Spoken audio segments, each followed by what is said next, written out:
like to call this meeting to order. If everyone can stand for the pledge of allegiance.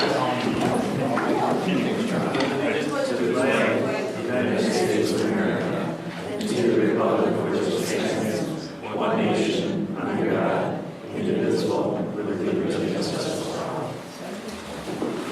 Okay. Any subtractions from the consent agenda? Motion to approve the consent agenda? So moved. Second. All in favor say aye. Aye. Ayes have it. Planning Commission report. Who do we have here tonight? No one? The planning commission did not meet on December 6th. Okay. Right now along to public open forum. Anyone here for public open forum? Oh, he beat you. Sorry. Oh, that's all right. Hey, He Dan. was like, I was on a mission. I think Right? he's I'm out of here. I'm out of here. We might as well just move 15 to 12, 15. because it's coming. Oh, They already put it on there. okay, we'll see what he's doing. Dan Mike, 15123 Hornsby. I'm just here tonight to mainly ask Dennis, where do we stand on that whole Hornsby and 97 intersection? Last time I was up here, you were waiting for a traffic count?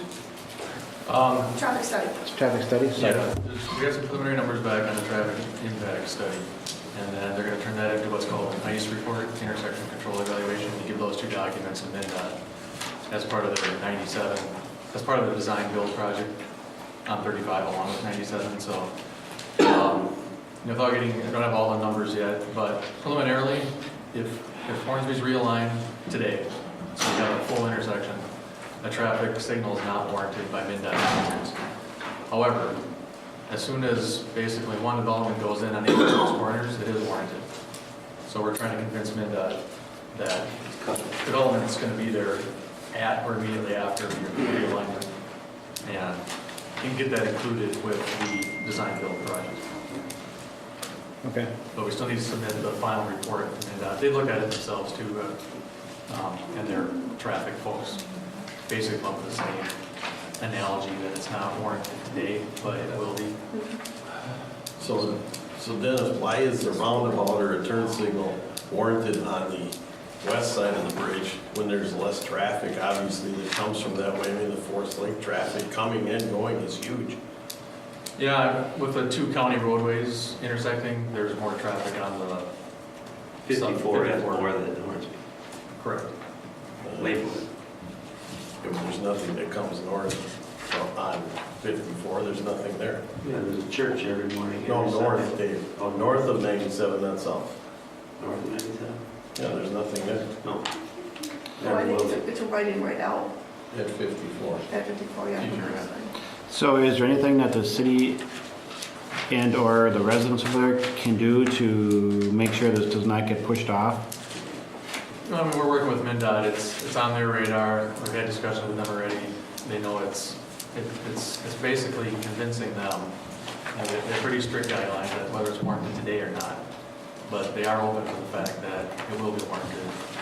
And we've got a couple different funding sources we're working with on Hornsby and 97, trying to get that included as well with the funding.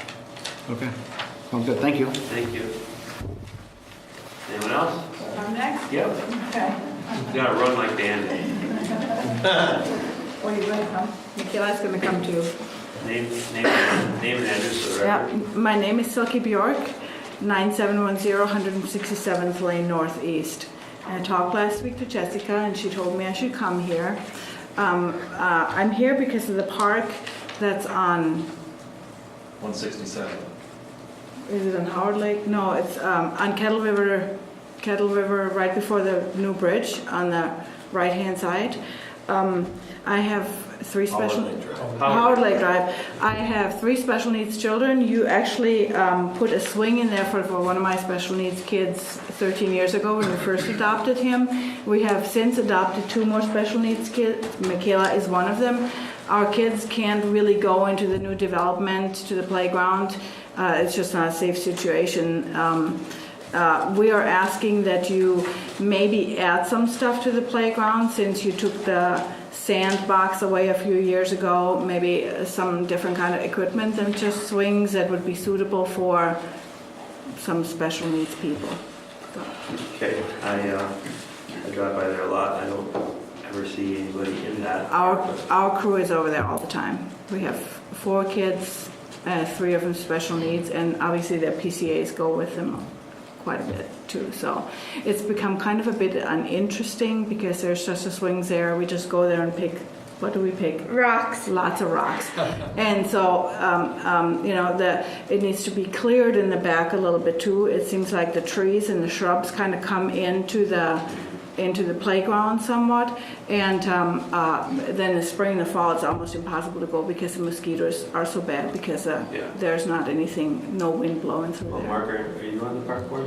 I am, and you're probably not going to hear this, but we had some discussion of possibly closing that park down. Again, we have, our kids are very limited in where they can go. That's why we live on 2 dead-end roads, which is perfect for our kids. Our whole neighborhood know them, and they can be somewhat, a little bit maybe exerting some of their independence. If we'd really like to keep the park. I'm hoping you're not. Yes, they are supervised by PCAs. Do you know Most of other the time. people that use that park? There's a younger lady there every day sitting on the swings. I bet you she's maybe 15 or 16. Because our basis on that was that nobody ever sees it used, so we think it's not being used. Now, if we knew it was being used, that might be a different situation. Okay. So maybe if it would be in your best interest to possibly get a petition going or a list of people, how many people use a park, how much times a week or something, that would help us make our decision instead of just we were saying, like Dave said, we never see it being used, so we're thinking that's kind of a waste of money. Actually, I did see someone there, young teenage, they were smoking cigarettes the other Oh. day. Other than that, I've never- Wasn't my kid, so. So if we had that information, Okay. that would be helpful, because Okay. then we know it's being used a little bit more than what we're seeing, so. Can I post something at the park saying, text me when you're there so I can collect the information, or is that inappropriate? You don't really post on public property, but how would you do that? With your permission, it'd be kind of like a survey. You could have treated it like a public survey. Kind I'd of be all like, right with that. You Yeah. guys all right with that? Okay. Yes. Is Okay. there a motion to do that? yeah, Make a motion to post, you want to keep this park flat? I think I would add into that survey, if it was kept, what type of amenities would you like to give maybe the park board some suggestions as to what you think would be helpful to add to that park? Michaela thinks a slide would be great. A slide? I think there are also some equipment that you can use like for exercise and things like that. That's park equipment. That would be really good. Monkey bars, she says. So sorry, you better kind of raise your hand before you speak. So it's something more geared towards teenagers, maybe not really younger, because Okay, someone want to get a motion to that effect? I'll second that. All right, any other discussion? All in favor, say aye. Aye. Aye. So we'll post that, or she can do it? I think that, are you thinking on a sign? Because I know that Jesse couldn't put it, on social media. I don't know if anybody would really notice that, though. I would say if the people are using a park, if they could physically see that, then maybe. You kind of say, if you want to keep this park, you better sign or go to the website or something. yeah, it'd be best if it came into our communications Yeah. person, so Okay. there'd be coordination. Our next park board meeting is the 28th of January. We'll probably postpone that talk of that for another meeting, so we'll get some time for the petitions to come in. Thank you. All right. thank you. Appreciate it. Anyone else for public open forum? All right, hearing none, we'll move on to the budget. So Elizabeth? tonight, you have the final budget before you. It's our opportunity to review the budget one last time, and then our final levy is due to be in the county by the end of the month. In this particular case tonight, we also ask for public testimony, so if there's anybody in the audience that has any comments on the budget, the mayor will open it up to a public forum, and then you'll be able to comment on the budget or anything about your taxes as it pertains to the city portion of your taxes. We don't really have too much to say over the county and other portions of taxes, but certainly we'll address any of your city questions. So for those of you in the audience who want copies of the budget, I do have extra copies of the budget, and certainly. So starting off, the city council, they've been working on the budget since August, and they have several advisory groups that give them advice on what they would like to see in their budget. They've taken that information from them and put it into our budget. I'll go over the summary sheet first, because I think overall we give a good overview, and if you have specific questions, you can certainly go over those. The budget here in Columbus historically has been a line item budget. And a line item budget simply means that there's a line and dollars allocated for that particular item within a given department. This is kind of back from the township days when we had an annual meeting. We went line by line, and we have since kept that format. So again, it's a line item budget. Those are our line items. There are no other line items we use. We're a cap system, so we have disbursements of revenues, which is by the colored paper that you have before you. So the green is revenues and the yellow is disbursements.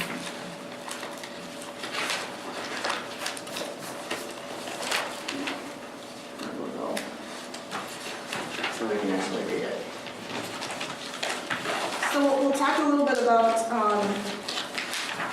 the funds. And what I put in the summary pages is we compared the budget from 2017 to 2018 through our different funds.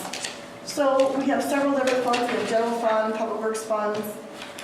Then we have capital funds and public safety fund, which is your fire, police, emergency management. And again, the capital funds, the way we do those is we put away money for capital improvements. So it's basically a savings plan, and then when we have capital improvements, we use that money so that we can pay cash. So each of the capital funds has a schedule along with it, and it identifies over either 5 or 10 years what projects we're going to be working on over those years. So in this particular case, if you look at the change in the general fund, now again, this is budget, you'll see the percent of change from one year to the next. If we go to the other side, that talks about the levy. The levy is basically what you pay taxes, what your taxes are made up from. And the difference between budget and levy is the revenue we take in. So again, big difference between budget and levy. Levy is what, again, you see in your property taxes and what we collect. And in this particular case, it's cut off on, I think it's just cut off in our handout. But if you look at the percent of change, overall in the levy, because that's really the numbers we want to talk about.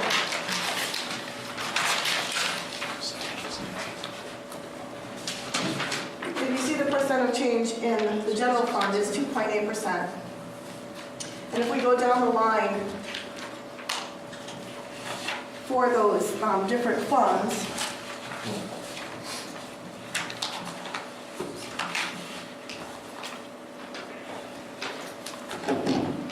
you'll see that the blacktop fund, we had a 14.5% increase. And that's because over the long term, blacktop maintenance, we've looked at our maintenance and how we do maintenance along the roads. And as we get more and more blacktop roads, that has to go up incrementally so that we can take care of those roads. And so we saw a little bit of an increase, but we feel that because of this increase this year, we'll now be able to do a much smaller increase because we had to catch up a little bit over the last 5 years. That it's been a little flat. So we don't think that there'll be as much of an increase over the next few years. The other is the public safety fund, and we saw a 25% increase there, and that was due to police and fire. So this year, the police contract, we've increased the service, so we will now have increased hours of service. And there we saw a $60,000 increase in the budget. And then the other place where we saw an increase was the fire budget, which we have a joint powers agreement with the fire department in Forest Lake. So we're a joint fire department. And there, over, gosh, I want to say the last 25 years, we have bonded for all new equipment, which means we borrow the money, we pay interest to buy equipment. And we have a joint fire board, and the joint fire board wants to now go to a cash system. So what they want to do is they want to put a capital plan together so that as we move along through the years, that we start paying cash for our new fire equipment. So this is the first year that we have a capital fund. And in order to fund what we need to buy in the next 5 years, we had to accelerate a little bit in what we put away in order to pay cash. So we saw an increase there, which makes up that 25%. The last one that we saw a little increase in is the Public Works Capital Fund, and that fund funds all the equipment. And that was just, I believe, an extra accelerator so that we can, again, fund all of our equipment with cash. This council felt it was important that we start paying cash instead of borrowing money because then we can save the interest. And what happens then with taxes is if we put away a little bit each year, you don't feel that spike that when we buy something and then the next year it goes down, you won't see that spike. You'll see a steady, well, you should see a steady escalator within that budget, and you won't see spikes in taxes. So with that, I'm going to turn it over to the mayor and council to see if they have any added questions about the budget or input that they would like to let you know, and we'll certainly take questions if you have questions on a particular item. Again, what you see is what we use every day. If there's no other line items, no other sources of cash that we have, it's a pretty straightforward budget. Okay. Danny, questions? No. Mark? No. Bill? No, I'm reading through this, I think I'm good. Jeff has some questions. He stepped away for a second. While he's gone, is anyone in the audience has any questions? Any particular line item? I Okay. have a question. Yep. Did the city sell any of their property? And if they did, does that get put back into the, to reduce the levy? Elizabeth, we didn't, do we have any sales this year? No. We did not have any land sales. No, I mean like equipment sales, Oh. maybe. I'm thinking more, because I know there was a couple times we were here and you had closed meeting because of, Oh, yeah, nothing yet. and we didn't know if it was because you were selling property or if you had sold property. And my question is, if you do sell it, is it going to reduce what we pay in taxes? Yes, it will. Okay. I like that. Yes, it will. By a lot. Because right now we're coughing up 350,000 a year. 380. 380,000 in interest, Just an interest. just in interest. We're Oh, no, that's principal too interest. now. Yeah, not much. To answer your question though, yes, we had a few closed meetings on proposals, and so fortunately, when proposals come in, there's two sides, and it takes a back and forth type of thing, and you would think that a couple of days, but it's turning into weeks, 2 or 3 weeks of the back and forth. So even though it seems like a long time, I would have been told that it's not unusual 3, 4, 5 months before you have a deal on the table after going back and forth a few times. So we're hopeful and encouraged that we have developers approaching the city, and so we're optimistic that something's going to happen. Okay. Jeff, any questions on the budget? The question I have is under the blacktop fund. I don't know if the council still thinks it's cheaper to have a blacktop road than a gravel road. Keep pushing these blacktop roads. And to me, we increased it by I thought 80,000 this year. Last year before was 150,000. We keep increasing it, we're almost to $500,000 a year for blacktop funds. And I don't know why we're pushing blacktop so hard. I mean, people want them. then we put them in, but just for us to go ahead and push it like this, I think it's a mistake. That's all I have to say on that. You asking for a change, you know? Well, supposedly Jim's study comes out, says that's what they need. I don't know if I believe it or not, but I've already brought this question up before and was voted down, so I don't think I want to bring it up again for a vote, so. Good. But I just understand why we want to pay, say it'd be $500,000 next year, and the rate we're going is going to be quite a bit more. Danny, you're on the committee, can you explain some of that? Well, the more blacktop we put in, the less we have to do with gravel fund, that's gonna decrease. Eventually, we won't need a road grader, that will be decreasing in equipment. It all changes in the long run. That's a question for Jim. Jim, would we ever get rid of the road grader if we had all blacktop roads, or would that just be? If we had all blacktop roads, Yeah. we would have no need for a road grader. Okay.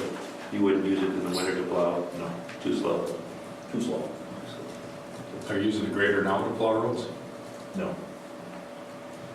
I mean, in extreme conditions, like if we have ice, we might use the road grader to, I don't know, we'll call it scare fire the ice to give traction or something of that sort, or compaction, we might try to scrape it off, but, I mean, we haven't done that in 2 or 3 years. Well, you thought we'd get rid of the grader if we had all blacktop roads, which probably won't happen 20 years. I mean, we got a plan now to make all blacktop roads. In my opinion, I don't know that they will ever all be blacktop. Yeah, that's right. I mean, there will be some roads that will stay gravel, in my opinion. Do you hear that, Danny? Yeah, I know that, and in the Pine Street, that's not gonna get blacktop, there's quite a few of them down there. Which one? Pine Street, far end of Pine Street, is that one road that's not? That one I don't see ever going, and there's a fair amount of roads that DNR owns the vast majority of land that abuts it. And You I have to doubt plow? we're gonna get them to pay. And you plow? We grade because there's homes down there. So there might be DNR on one side and houses on the other. So we maintain them. I see. So I'm saying we're going to be close to $500,000 next year, probably. You'll probably ask for, well, I won't say you're going to ask for an increase, but right now the gravel fund is what's the gravel fund at? 30,000 a year? 25. 25,000 a year. It's just, the blacktop fund's getting so heavy, it's just, that's weighing us down too, and I don't know why we're pushing so hard for blacktop right now. And most time we do these studies, the residents come back and say they don't want them anyway. And if they want them, we're fine, we'll put them in, but I don't know, we're doing these studies all the time. They're $1,500 a study too, I see in the, we just signed the bills, it was $1,500 for a study, we did 4 studies. I don't know if we never get paid, so I think we're barking up the wrong tree here, but. Did the blacktop fund get, because we're neglecting how much we put in there, did that get bumped up a higher amount, but it probably mellow out or decrease or levy off in the future? Yeah, 5 years, there was quite a number of years, I don't know if it was 5 years, but there was quite a number of years where it was flat. And so we didn't keep up with the number of blacktop roads we were paving with the maintenance dollars. I think that number was closer to 10. And, yeah, and it might have been. And so we did have to, we had to catch up. And so last year and this year, you're seeing, that catch up in order to maintain roads. The money that's in this budget is to maintain the existing roads. So I suppose you could, you're putting away now so we can pay cash later. If you don't put away now, you'll have to bond later for repair. Gotcha. Or assess again, because there won't be the money to do it. Because in 2019, I think the project that we're proposing is over $1 million to make, and that's just blacktop maintenance. And that's how we do it. We put the money away, and then when we have enough money to do the maintenance, then we do a project. How it should be. Well, say blacktop is expensive. That's why I don't know why we're going that way, that's all. You couldn't tear them up, huh? No, we're not going to tear them up, I'm not saying anything like that. I keep pushing to be gravel or pavement. So, Well, I was a little disappointed at some of the, I think Dennis is going to talk about that, but I was disappointed in some of the negative response to the meeting. a lot of people don't want them. Yeah. That's why I moved out here. Okay, anything else on the budget? I just want to make one note. I understand that if you look at the levy numbers, and one caveat with the 9%, you know, we're working with small numbers, and while 9% sounds like a lot, I wanted to equate it with a number. So the budget went up $201,000. So although 9% sounds like a big number, the actual number is $201,000. And a large, the biggest piece of that is the police gun. Was the police, yeah. So the majority of that money was in public safety, fire and police, And the blacktop. and blacktop, so it was, yes. Okay, anyone else in the audience have, do I have to technically open up a hearing? You do, you have to open up to public. So I'll open up now for public input. Is there anyone here who has any more input on the budget for this coming year? Okay, hearing none, I'll close the hearing and ask the council if they want to make a proposal to approve this proposed budget. So on pages A1 and A2, you have two resolutions. One is adopting the final tax levy, and the second one is to adopt the budget. We want to make a motion to adopt the final tax levy. So moved. Second. Adopt. To adopt, so move to adopt. Second to adopt. Yes, sir. Okay, further discussion? All right, all in favor, say aye. Aye. Opposed? Ayes have it. Next up, we need a motion for the approving the final budget. Adopting? Approving the budget. I'm going to make a motion to adopt the final budget. No, approve, we already adopted. We adopted the levy, not the budget. Right, now we have to adopt the budget. Budget, that's what I just made a motion. Okay. Do I have a second? All right. Further discussion?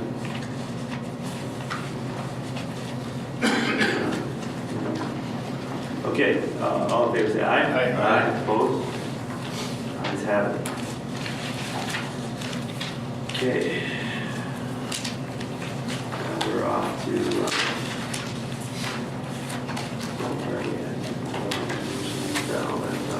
so we're looking at the fee schedule. Anyone have any questions on the fee schedule? On 83-4, you want to make some changes? This is a memo from our engineer looking at the SAC, local SAC and WAC, which is the water water availability charge and the local sewer water availability charge. The other changes are in the ordinance.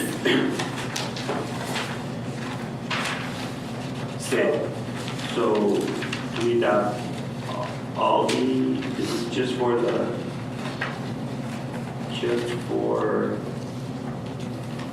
this fee schedule or for all our fee schedules?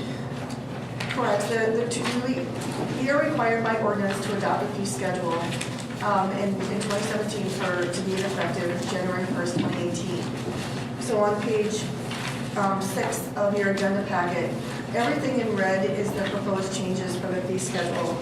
And there are some minor edits with escrows and such, but the staff is only recommending changes in escrow, not in the charges for the permits. However, when it comes to water and sewer, we had indicated that there was going to be an escalator each year for connections based on use and cost. And so those are the only ones that are generated by the engineer. So currently, the Metropolitan SAC is $2,485. Metropolitan Council said that there is no change.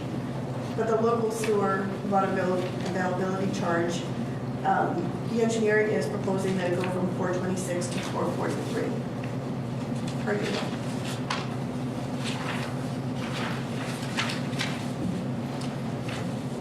And the water availability charge goes up too. Yeah, and that would be from 1523 to 1585. Okay, and then on pages 6 and 7, all those have been the same for how long? Boy, I know the planning fees have never gone up since I've been here.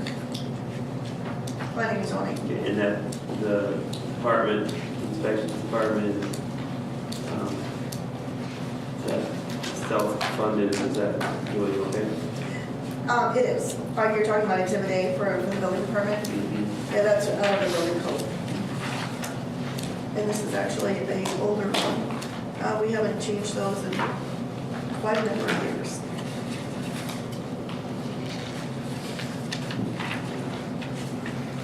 The septic system, $50 septic system, is that when you get it pumped? That's for repair. It's $300 for a new septic system. Is there anything to get it pumped? Is there a fee for pumping? There is a pumping permit, $10? and that's $10. So a pumper has to come to the city, buy a permit, and then they go out to do it, when they do a job in Columbus, you know what I mean, then they pump, I imagine they pass along the $10 fee. Okay. All right, someone want to make a motion to adopt or not adopt these charges? I'll make a motion to approve the changes in the fee schedules. Second. Okay, further discussion? All in favor, say aye. Aye, opposed? Ayes have it. So this is the. Okay. Street lighting on Highway 97. What? Mr. Mayor, on page 5, you have, well, in order for us to publish the fee schedule, on page A4 is the publication summary for the fee schedule. A4. So we need to adopt this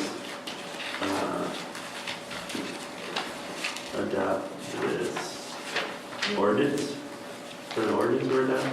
Yeah, so you're adopting an ordinance, and this is the summary publication. Okay, someone want to make a motion to that effect? So moved. Second. I don't know, I think Jeff got it. Okay. All right, any other Stay discussion? long, go pause, I forgot to say something. All right, all in favor, say aye. Aye. Opposed? Ayes have it. Okay, anything else on that? Nothing further. Okay, street lighting. That was there just discussion, or is there nothing in here about that? So, what's the issue with the street lighting? Mr. McKenzie is here. Oh, Mr. McKenzie, you want to come up? Can I have some of your coffee? Sure. Is it fresh? Yes. I don't know. Did you make it? I don't drink coffee. Yeah.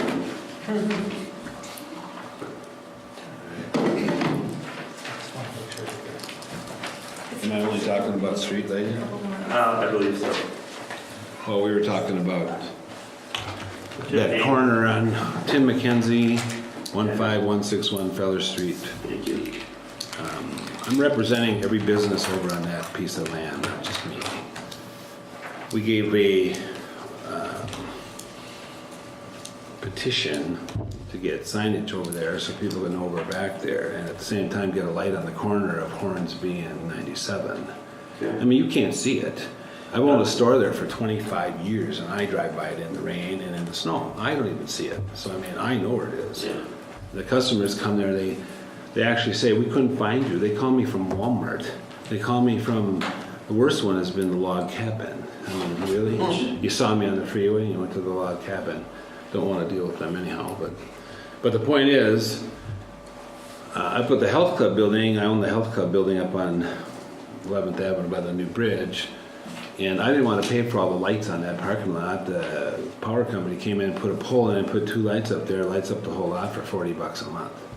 So I'm thinking, why don't we just put a light like that on the corner of Hornsby and 97 so people can see that intersection. We'd like to have that street sign up there that points them to our businesses. I mean, August of 16, and we still don't have the sign. We guaranteed we'd pay for it. It evidently was approved.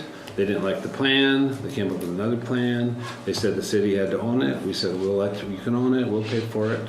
They wanted it. Now she was telling me you got some new plan. But we need a sign there, and we need one down on 152 so people know there's businesses back there, and they see it driving down the free, down 97, and they need to see it in the dark. So that's all I'm here for, to find out what is the problem. I mean, seriously. Elizabeth, you have that new proposal that we got, you put that. Sorry about the delay, I mean, it's government, what can I say? we're doing the best we can. We want to get something that's going to be homogeneous to the whole area, not just one spot. Well, I was kind of told it would be a temporary thing until you got that intersection done. And I kind of think it maybe, when I saw the signs you guys put up, I thought, hey, maybe I should just put a sign up with 2x4s going out the back like that. Those are actually aluminum, but, so what Are we're these the looking new at ones? here, these are all aluminum, replaceable. Okay, And so, it's a bit more money, but I think it's gonna withstand the weather and the. well, are these gonna be like a permanent one then? Yeah. If you do the intersection? Yeah, I think this would stay. Okay. I don't know why we take it down. And for now, Well, that's a better solution because originally we were gonna pay about $4,000. Everybody kicked in 400. yeah. And that was only gonna be a permanent sign for 4 or 5 years. So if we pay a little more and it's a permanent sign, even when you do the intersection. Yeah, I mean, this allows for, those I think they're in a channel and they pop off. Yep. And they can be relabeled and then put Oh, back that's on. good, yeah. All right. So this is a little. What are we talking cost-wise and There's time-wise? some numbers there. Ballpark numbers for A, B, and C, so. I thought those were coordinates for Alaska. 7370? Really? It depends on which design that you choose. These are two-sided signs. And there's 2 of them at that price? I still have to check on that. I'm not sure because in the criteria, it's not showing. I don't know if they didn't understand that I wanted 2 signs that were two-sided. I think they thought I meant one sign that was two-sided. I still have to figure out the details on that one. That might be a pretty hard sell. I mean, the 400 assigned for a temporary 4-year deal, 5 years. We didn't care if you guys owned it and you want to rip it down after 5 years. Put something new on there, but if it's going to be $16,000 for 2 signs, that's definitely the government involved.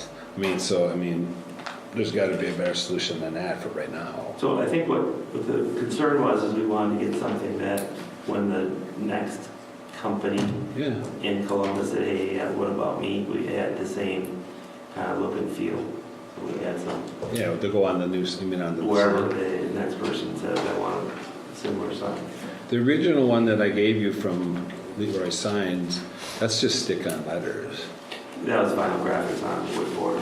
Yeah, so I mean, that's easy to change, but, I mean, I'm just saying. Yeah, you don't change that one in winter, Well, no, nobody's gonna Summer. change the business in the fair winter. weather. We all like to stay there all winter, you know, it snowed in. But that's really a lot, especially if it's only one sign. Yeah, I mean, Elizabeth, Well, let me ask you this question, Dave. If that is the actual price and it's gonna be a permanent sign, you guys are gonna own it, can you do some kind of a lease deal for us or something, since it's gonna be there permanently after you do the intersection? And when do you think you would do that intersection? well, there's gonna be light, and that's the other question I have for Dennis. Dennis, the lighting would come with the stop light, right? I mean, there's usually the stop sign have lights on the top. If there's a traffic signal. The traffic signal, the stop traffic signal, yeah. I'm guessing that intersection is a 2019 piece of the design build project. Okay, can we get a temporary light there? They'll put a pole up, I know that, we already contacted them. They'll just put a pole up and like a floodlight there. Yeah. So you can see the intersection, the charge is like, ours is $40 a month, it's super bright, lights up a whole 2-acre lot. Yeah, is that something you could look into for us? I can. Okay. Cause I'll have it's, Katie look into that. yeah, and I invite y'all to drive by there at night. You know? Oh, we do. It's dark, You know? and we don't disagree. Yeah, and then it's raining or snowing, you can't even see it. Yeah. I mean, And maybe where that light went would be somewhere near this. so what's the procedure and time frame on these? I wanted to get some feedback from the council whether, I know that the first 2 designs that we looked at, the council wasn't in favor of, and so we kind of went back to the drawing board and kind of came up with some specs, and this is now the 3 designs that have come back, but tonight They're I very wanted- nice. They're much nicer than what we designed. So I wanted some feedback. Is this more what you were thinking or not? Because this is what we started out with.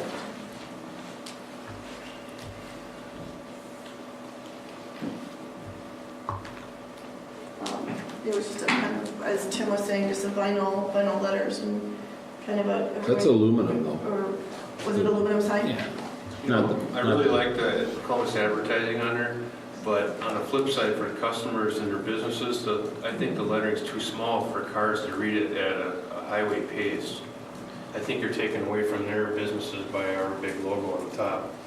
I agree. Not if you're paying for it. You know. But here's the thing, I mean, really, they already are looking for us. So they're gonna drive down there and they see us on the freeway, but they can't find us. So if they see that sign and it says Columbus Business District, they're gonna go, wow, and especially if there's an arrow down there, then it's a business district. It is, but I'm just saying for you guys, Yeah. I think the lettering's pretty small. I mean, look at the design that we didn't pass or the one Yeah. below. Your businesses are bigger letters. Yeah, You can big, see it. yeah. That's what I'm getting at. I know on our signs for the land, just today I was at the intersection getting off, and I could read everything from the intersection. Those are huge though. Yeah. I Yeah, mean, this is in the right-of-way signage, so we had a specific dimension that we were, because this was within the right-of-way. So they had to be directional signs, they weren't advertising signs, they were directional signs saying these are where the businesses are. And that's what we agreed to Yeah, have. and these are logo-less signs. These Right. don't have any, Yeah. where's the arrow? there's one of these.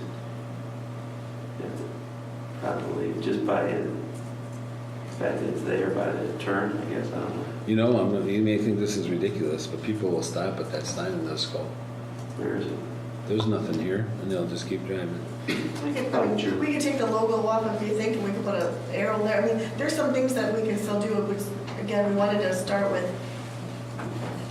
Is this We could go a more, little bit bigger too. I mean, that's only 6 feet high. It's probably 7 feet wide, 8 feet wide if that. Could maybe How big go a is the little one bigger. we proposed? They're 7'6", or 8, something? It looks like, oh, the guy's 6 foot high, so maybe 7 foot. So the board's probably 5, if that. Yeah, Or, it's that's not very big. it's going to be tough to sell for 16 grand if it's two The- signs. it's about 50 square feet. Each of these signs are about 50 square feet. We've fallen under some magic number or something. Yeah. What's the magic number? I think it's 64 square feet. 64. Is that the bounding rectangle method, or is that the actual surface method? It's the smallest rectangle around the Bounding verge, rectangle method. not the pole. Is that for an individual business sign or for multiple Yeah, business you know, because signs? it's directional signage and not business signage, that in the code, it calls out directional signage as, because it's in the public right of way. Well, Are you right. thinking you'd rather have something that was simpler, cheaper, temporary, till the intersection? You know, honest to God, Dave, I just want something there. I mean, people, honest, they cannot find us. And this has been going on for 25 years. It's not like it just started. But when you move the road, Yeah. and then the light went away, when it used to go out right across there, which was extremely dangerous. I used to tell people, just take a right and go turn around somewhere. But at least it was lit. And people could see that they would come down there and come to us. I mean, they still yelled at us that they couldn't find us, but not as bad as now. And there's more people back there. I mean, Elizabeth, can you go to that map, can you push that map up a little bit and see? So we're talking about this in order, we're talking about where we want these.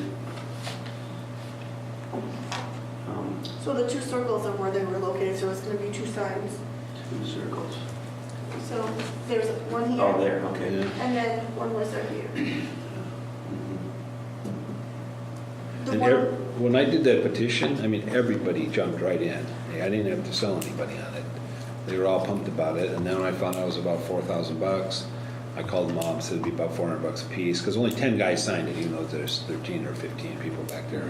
Some of them weren't there, but they all said they'd chip right in, no problem. So that's, I mean, it's something they want. We all want it. It's not just my idea, believe me. I'd rather not be here, but anyway, if we could do something, I think your signs are way nicer, there's no question. But that's down and dirty and fast and easy. And then when you do the new section, then we can get a nice brick one or something nice, you know. Are you Because gonna- there'll be a pylon sign or some sort of large sign on the corner for the northwest corner.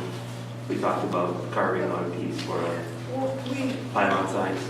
we talked about naming the northeast quadrant, and I don't know whether it be Columbus Corners or whatever, so then you would have, you know what I mean, that, so people would say Columbus Corners, you know, they would see the sign and then they would make a left into there.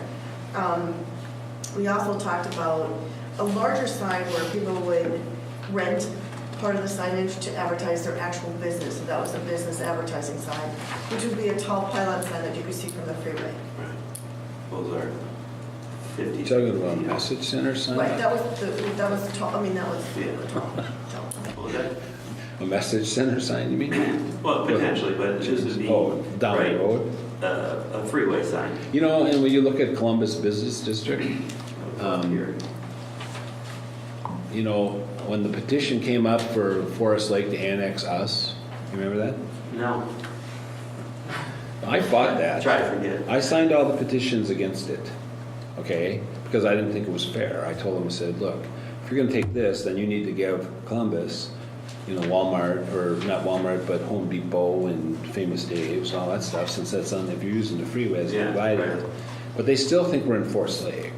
And my ads say Forest Lake, Wait till the bridge comes, and the bridge will say Columbus on it. yeah? Yeah.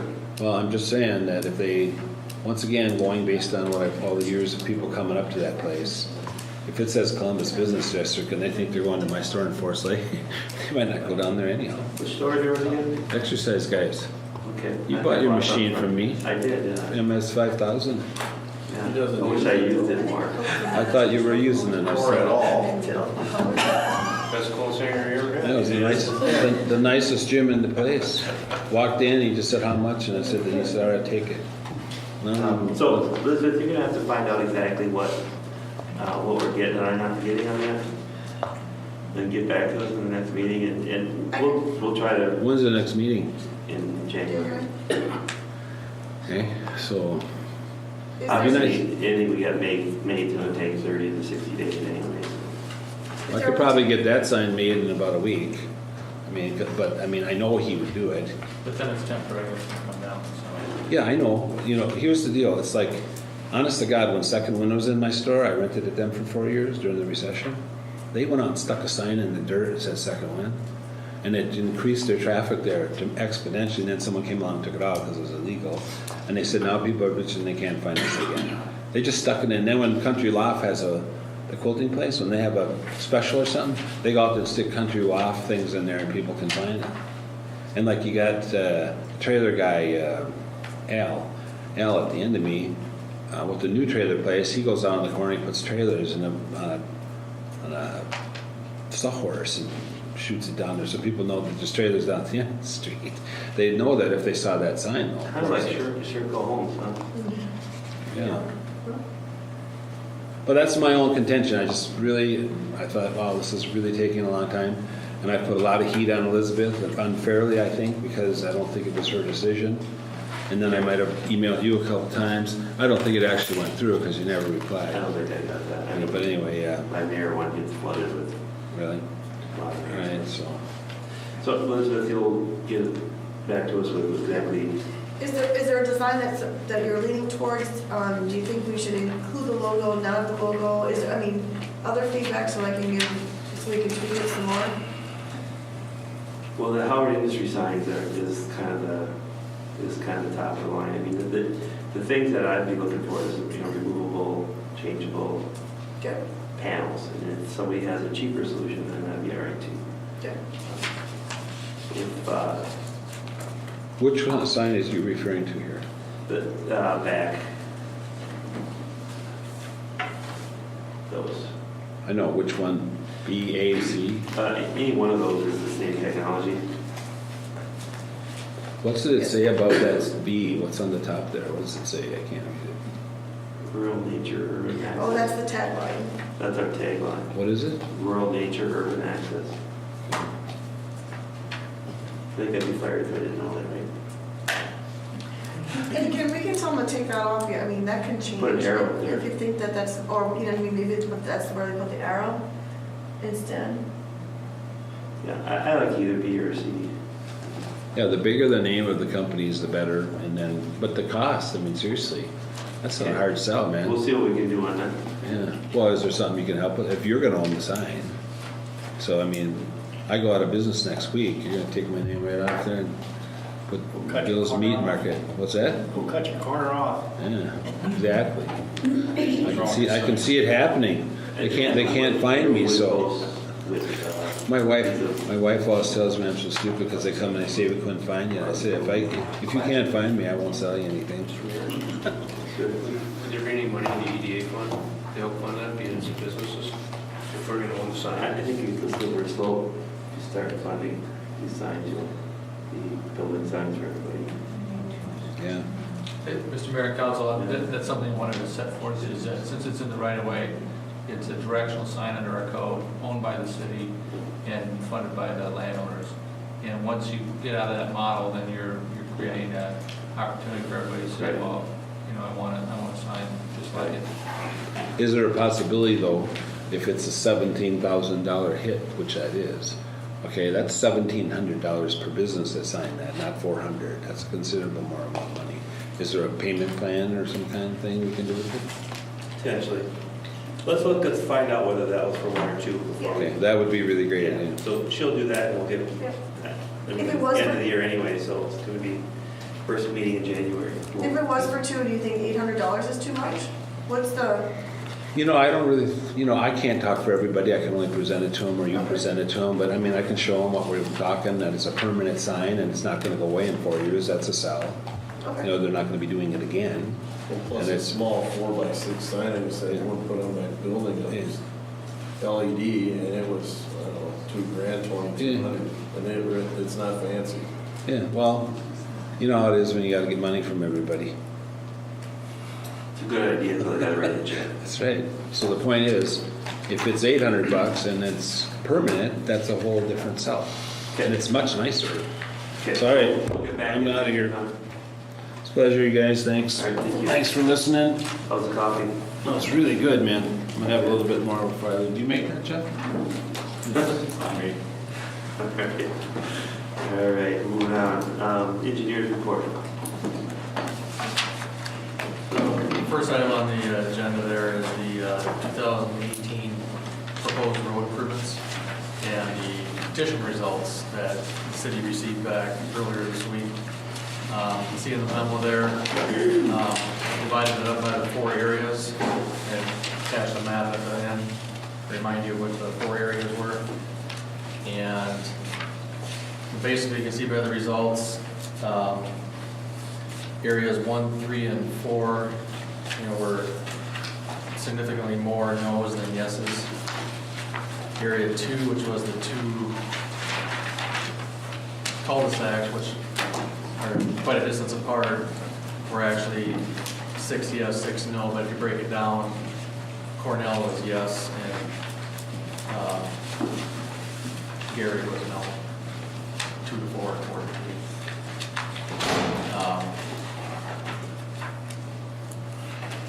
And in the memo, I included the total count by area, and then I broke it down by streets, that the streets were a little bit unique in each area.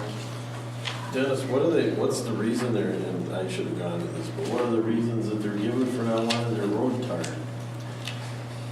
I mean, we're talking about in Jessica property. We're talking about wear and tear in your cars, not having, we got salt, Major questions, in every meeting we went to. There's gonna be more speeding down the road. They're gonna have more accidents because the road is gonna be different configuration. It's gonna be the same road. And no matter what meeting you go to, there's the same question a couple of these months. And some people just didn't want blacktop.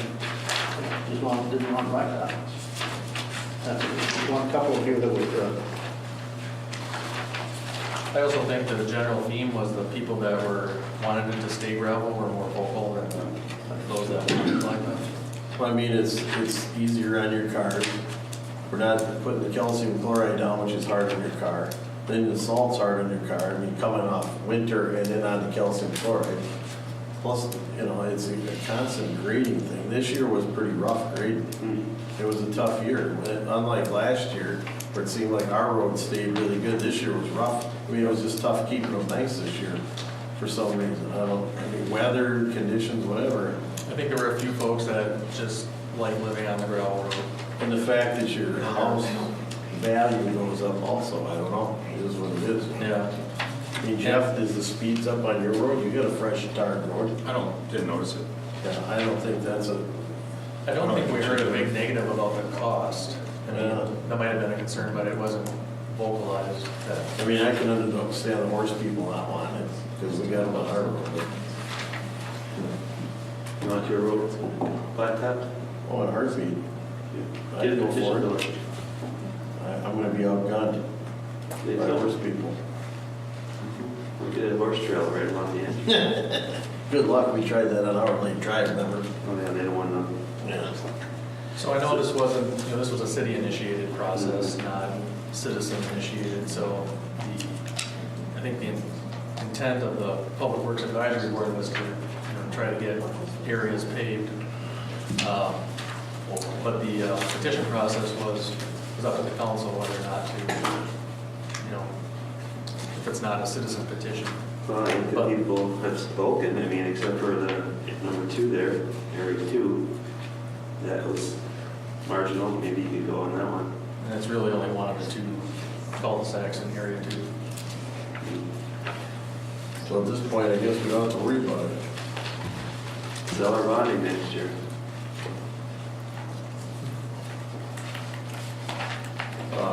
Yeah, we could. Okay, what do you guys think? So Dennis, I mean, Jeff brought this up a little while ago, I don't know if you want to. So all of these roads, we notice there's all these studies before it goes to the people, right? And the reason that is because you gotta have, in order to go to them, you gotta have numbers to talk about. Right. Numbers Actual proposed assessment. Because I agree with Jeff, then I started thinking about it after he said it, how are you gonna get in front of the people and say, okay, you want your road blacktop without, was there much complaints about dollars, or was it mostly they think everybody's gonna be going, it's gonna be? Dollars for proposed assessments? Yeah, I mean, There wasn't a some lot. of them were $8,000, some of them, I mean, the guys on Furman made out like bandits. Yeah, and I don't think it's gonna get much cheaper. Well, I don't think so either, but I'm just saying, so We're gonna go. the cost of it wasn't necessarily a problem, it was other factors, right?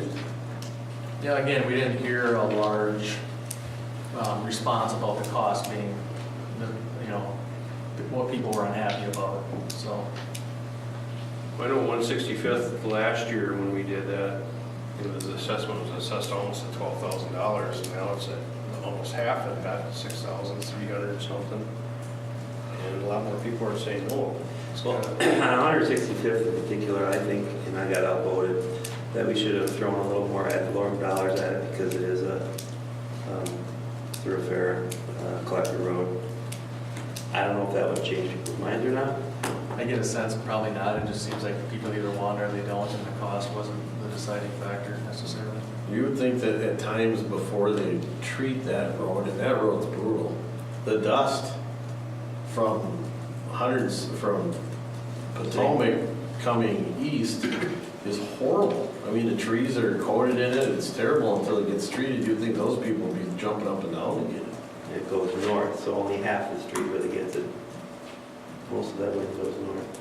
Well, I'm thinking right now, what's that corner right there? You get much dust, Mark? I get nothing but the guys to the north of us can't even open their windows. Yeah, that's what I'm In the saying. So summertime, you- they're closed all the time. Half the people don't care because the wind ain't going that way. And you're farther off the road anyhow. I am, but still, it's prevailing winds are south-southwest, goes north. It's too bad, it was a good deal. People spoke, I guess. Could order it if you wanted to.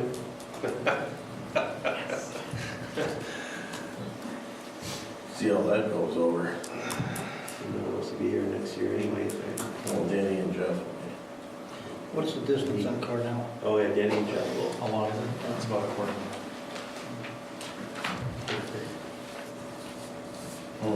We got one petition on the Cornell. They would vote for it and then we voted for it. 50-50? Yeah. If you break it down, Cornell was 4 in favor, 2 against. However, Dennis, though, because being that the numbers are based on all these projects going at once, the numbers could be a lot higher on that Cornell Street. Numbers based as. Yeah, if you did individual. just Cornell, the unit prices would be higher. Yeah. Maybe, I don't know, 20%. Should we just see what comes in this come spring and, you know, some other one comes in and put Fennell down at that time? Probably should, but Either that or we do it in 2019. We know we're gonna do a project in 2019. That's the city's projects in 2019. so Dennis, these votes. So let's look at 165th. The 23 no's. Are those 23 Individual property owners. individual? So if you had 2 assessments or 3 assessments, is that 1 no, or is that 3 no's?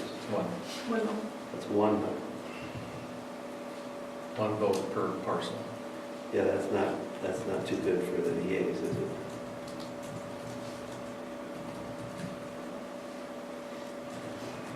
Okay, so I guess we'll have to put this on hold until we know what's happening in 2019.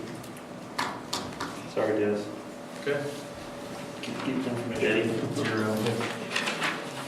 Unless someone wants to make a motion, just do something different. There you go, Danny, make the motion. Arm all. The people's fault. Yes, they did. They do. All right, Dennis, moving on. The next item was just the final pay request for the Ziegler water tank conversion. That's basically the retainage. So the first phase of the project's been done, and we're just closing out the contract with the contractor, the retainage. That was withheld. Okay, so we'll make a motion to approve final payment. So moved. Do you need a second? Second. No, you got it. I got it this time. You got it. I'll second. Okay, how about that? Okay. Any other discussion? All in favor, say aye. Aye. Aye. Opposed? The ayes have it. All right. The next item is regarding the regional surface water plan for parts of the Freeway District. And what that means is we had a meeting with Bryce Creek Watershed District a week or so ago. The city needs to update their surface water management plan as part of the comp plan. That's just a document that was done 10 years ago. It needs to be updated. We already done the water supply plan, the potable water supply plan. So we need to do the surface water management plan yet. We signed up for as late as possible to get into Rice Creek, so that's due at the end of July, but we need to get started on it. But what Rice Creek brought up was the map that Elizabeth has up there, you have in front of you, was they were suggesting that we look at the entire Freeway District, but maybe start with that area, which is County Ditch 15, which is the ditch on the east side of Hornsby. And runs down, joins up with Ditch 4. And their discussion was that the city might want to consider a comprehensive stormwater plan where you look at regional ponds and for future development. I know a number of cities have that, so when development comes in, not each landowner is trying to deal with their own watershed requirements and own ponding, but it does mean a comprehensive plan where you look at regional ponds. And so one property owner might have a bigger pond on their property and taking water from other properties, and would need to be compensated for that as part of the assessment process. But Rice Creek was bringing this up as something the city may want to consider. They do also oftentimes have funding mechanisms where they'll match half of the cost that it takes to develop that plan. And I think Elizabeth was talking to them about possibly coming next week to the planning commission, maybe having a joint planning commission, city council meeting to describe this in more detail. We have a planning commission, next week. We don't have any applications to discuss, but, part of the surface water management plan includes these types of plans. So Phil Belfiore said that if the council and planning commission wants to go over what they think is a good idea in planning, that they would be able to use their resources and come for a presentation and talk through what might be a good plan for that region for development.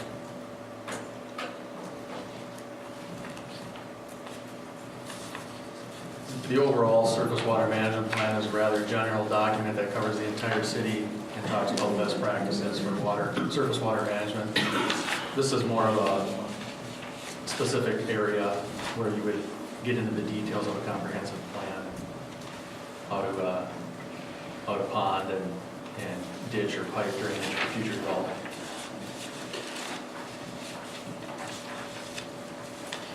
So the Rice Creek watershed is going to be purchasing all that land in Forest Lake and partially in Columbus. Rice Creek won't be purchasing anything. It says to be purchased by our RCWP, top of this. Looks like there's possibly an area there on the south side of Highway 97. Oh, it's north and south. It's all that wetland, which adjoins our stormwater pond that we want to have there. I think the note was just saying south of 97. Well, the dotted line, if you look at the green black dotted lines, it's that whole, That's a wildlife management area, that green and black dotted line. That's in Forest Lake. it is, well, it's partially in Columbus there too. Is that that low-lying swamp area? I think the wildlife management area might be up, it could be up for sale, maybe Rice Creek is looking at it for their purpose. I do know that there's some, that the DNR is disposing of lands, so there might be some issue there. Phil would probably be able to answer those questions. If you look But at, that all is in Forest Lake. yeah, they've got 3 areas identified as possibly purchased by Rice Creek. 2 in Forest Lake and 1 in Columbus. It might be good that they grab that, Dave. Cool. No, this, if they're purchasing this from the DNR, is that what you said? Then they'll end up managing instead of the DNR. Might not be bad. Careful what you wish for. You know, Okay, so what are you looking for here, Dennis? Just informational or? Informational, and if the city council would want Rice Creek to come to next Wednesday as part of the planning commission meeting and give a presentation. And I think that Rice Creek is looking for an answer. Is the council interested in doing a regional stormwater ponding in the freeway district? And if you are, then they would come to a meeting, let you know what they would be doing. There's a dollar incentive because they do have money at this time to help us fund it. If you decide that no, you don't think it's a good idea, then we stop here and I call Phil and say, council didn't think it was a good idea to do regional stormwater ponding, and then we don't put that in our plans. I think it's a good idea if we're taking out their highland, not our highland. So what would happen? Are we talking giving up our highlands for this regional area, or giving up highlands potentially in their areas? Because that's the question. The regional stormwater is private landowners, the private landowners are able to develop, and it goes to a pond somewhere in that area. Off the ditch, through the ditch and then somewhere, or? We would acquire public easements on private land Right. to do a regional pond, so they don't have to do several ponds. I think it's a good idea. We should look at it. It's just, I'm not sure. That's why we should probably have the meeting. Might not be bad at least to hear what. At least we would understand it. I don't fully get the ramifications of what would happen if we did that. What is it, 50% funded if you're offering it at this point? And they said that they have some dollars, because we're all doing planning at this time, and there's, that they said that they could possibly fund it up to 50%. You guys agree we should maybe listen to it? Yes. Yeah, we need to be. Yep. So, would that be not next week then? Or? It is, I know I put November, I wish it was November 20th. It's really December 20th. That's on Monday, isn't it? It's a Week from tonight is next It's a Wednesday. It's a Wednesday. So it's the planning commission night, it's the city night, it's the planning commission. Okay, We so just do it during the you planning. do that, what else you got? Didn't have it on the agenda, but just a quick update on Casal 54. I think you might have a small plan there. And you've seen this before, you approved this alignment, but I just wanted to, we had another project management team meeting with Elizabeth and Danny and I. And so, as you can see, that is the alignment. There's going to be a T intersection on that second curve going south. And there's a, you can see, you know, what developable city land is left, probably to the northeast of the alignment. And what is not there now, I just wanted to point out, is there's, as part of this plan, there's no, that 3/4 access that was on the previous plan. Because under that previous plan, the 3/4 access would probably have, you know, put a city street in going east and maybe eventually to the west. Well, this alignment doesn't really. And it's a divided road at that point, so anything you did add to either side would be a right-in, right? Correct. And they provide, you know, turn lanes at that T intersection, but it's a divided single lane road up there.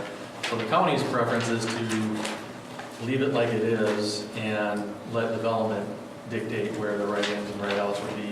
I just wanted to make sure the city was aware of that. Yeah, I think the only problem I have with it is we talked about the right-in, right-outs, and without a roundabout there, there's really gonna be a detriment to people on both sides for compensating for those right-in and right-outs. Without the roundabout at that T, how are you ever gonna do these turnarounds? Yeah, I guess the main movement that would be precluded is if you're going south on 54 and trying to get into the city property. How would you get out? You can't get back. When you get out, you go up to the roundabout and come down. No, you'd be going south, you'd be going, well, no, on the other side of the property, if you came in, say you're coming south on the new road, you took a right in and a right out would set you south on 54, now you got really no way of getting north again. Without, Oh, if you're on the west side of the Yes. roadway? Well, yeah, I mean, there's a lot of wetland area, but I don't know if there's any. well, no, there's potential there, but Why did they take the roundabout plan on? Actually, it's, for their numbers, it's not warranted now, because before you had the city street with those businesses that would come up and use that, and it was a direct access to the Running Aces. Can the roundabout be put in there at a later time? The roundabout can be put in at a later time, and it's also my understanding, I did talk with the county, they had met with Running Aces after our meeting, and I didn't get all the details, but Running Aces was interested in the future if they wanted access, and the county said, yeah, you can install a roundabout if you pay for it, you know, private. So when was that meeting, Dennis? Last week, Tuesday. Okay. right after our, and who was at that meeting? Yeah, I'm not sure. Did they sign in? This was a county Running Aces meeting. Was there an agenda, was there a I sign-in? have no, Did you sign in? We I weren't wasn't at that invited. meeting. Oh, you weren't invited. Mhm. huh, I just followed up and talked to the county after the fact. okay. This was a different meeting that we weren't at. The reason we're asking because there's a lot of, We never heard about it. we never heard about it, and we find out later we did hear about it, so. We're just. I think it's a detriment not to have that roundabout there now. I think it's gonna be harder to sell that land. Yeah, like the ponds, I mean, can we push a little, I mean, I'm not talking about you, us, what can we do to push to get a roundabout in there right Put a away? roundabout and put the pond in the I middle. mean, here's the deal, so they're not They having, need your land. well, they Yeah. need our land to start out with, but Dave, Mr. Mayor, you had a good idea about this roundabout or this road going through the wetlands, Mhm. giving them the land and letting them go Give them after the it. land, let them go to the state bank for replacement. You know, let them replace whatever they got, and we'll give them the swamp land, put the road there, save the highland. Yeah, so That's what I'd rather do. I mean, this roundabout, I think I agree with the mayor, I think this roundabout needs to be there. I think Talking it's at gotta the be, intersection, Dave? Yeah, yeah. I mean, this is what I say, they're not having to purchase this land, which is becoming a problem. Now all of a sudden, they're going through the city property. They're not getting held up by lawyers and whatever else is going So on. when we want to sell this is ours here, we want to sell that, people are gonna come, and they're not gonna be able to cross to get to it, so they're gonna end up having to go here. They're really, it's just not That's- good. Is that a left in, Dennis? It has to be. Sounds like No. it's not going south on 54. No, I'm talking, if you're going south, you can't take a left there? No, Well, that doesn't work. At the T, but not at the, yeah, the T, but it's not at the property. What a T? long way down here. You'd have to come You down. could take a left turn, there, right? And then you'd have to come in That's the what I'm back of the saying. road to get all the way back up to here.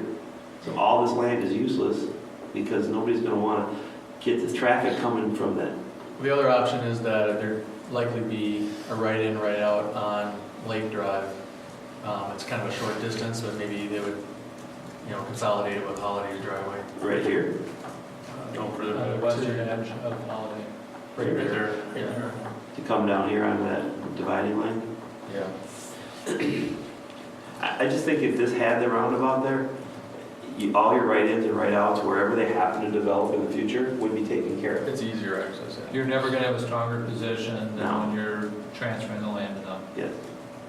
So, Right? I wasn't at the meeting, Danny, you were, but, We can have that discussion. Really From need to. from their perspective, it's not warranted, so they won't or can't build it unless someone else wants to. I go back to the same story that we trying to get Holiday the right in, we never could. So somebody did a study, and then all of a sudden it was the right thing to do. So there is, everything can be changed. Yeah, I think we gotta push to get that roundabout in. yeah, I do not like this at all. If you want the roundabout down at the T, What we want is, we kind of want this to go through the swamp, and we want the roundabout. I think maybe what I brought up was that the three-quarter access is now gone. So I think if we're not gonna get the three-quarter access, maybe then we go back and say they need a roundabout. So I think you either need a three-quarter access in between here to get to the property, or you need a roundabout in order to get into the developable land. And 'Cause the roundabout would provide all-way access. Yeah, leave the divided highway, right in, right out, with the roundabout. If it works there, it's gonna work there. Yeah, they're the ones pushing roundabouts everywhere. Well, that was my idea.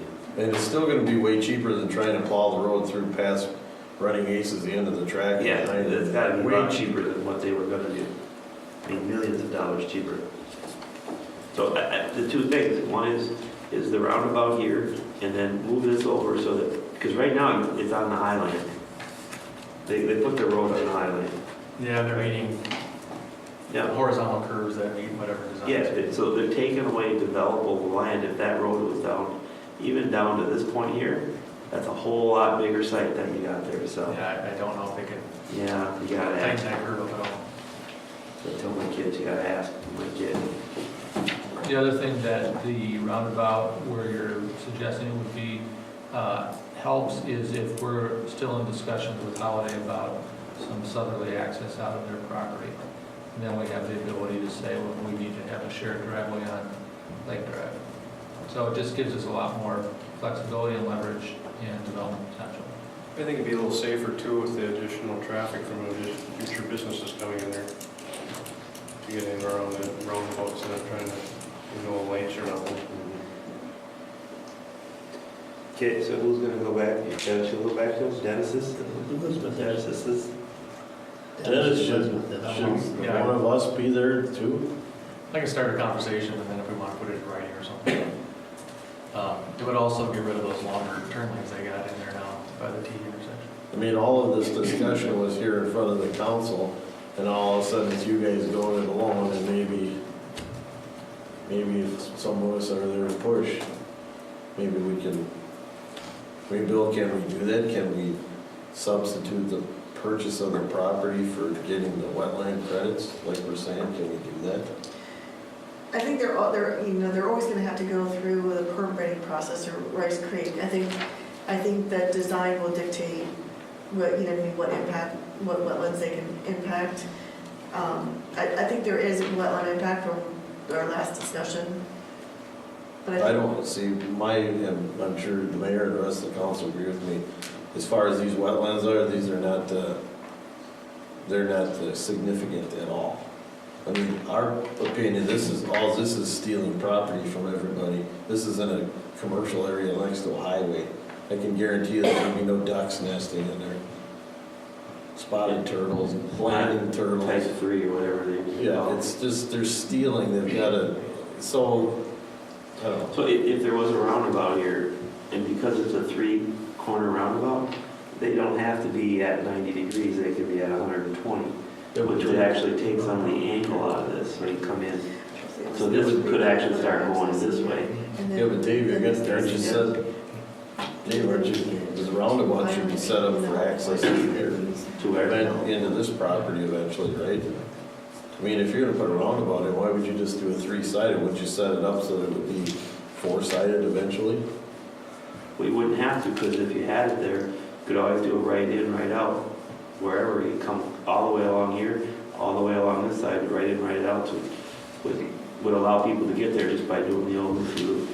But I mean, if the tract wanted to buy this property for access, they were talking about wanting a roundabout there so that you could come off the roundabout and come So in. they're not here tonight, and I don't Well, know what they're. No, I know that, but I'm just saying, even if we were to develop that property, put the roundabout in there so that there's the 4th Like, leg, then it's planning for the future. I agree with you 100%. Something, this is here is asking for a large change to an intersection 5 years from now, which should be thought about now.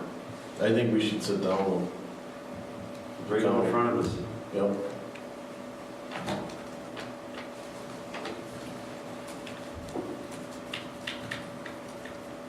So you can get our point to them? Yeah, we'll start with that, and then we'll see if, it makes sense for them to come here, or Okay. Maybe they can come to the meeting on the 10th in January.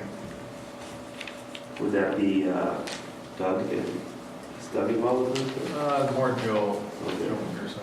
When's the next meeting in Anoka? I don't remember, was it at the 16th or was it the 9th? And now I'm not sure what the next meeting was for our, the PFT Is that meeting. during the day or at night? Oh, No, it's in the morning, it's 9 o'clock in the morning. 9:30, 9:30 and 10 o'clock. That's why it's nice to send Danny, because he's always around the city. Say what? It's nice to send you, because you're always around the city. Yeah. Most of us are around the city during the day. Okay, so what else you got, Dennis?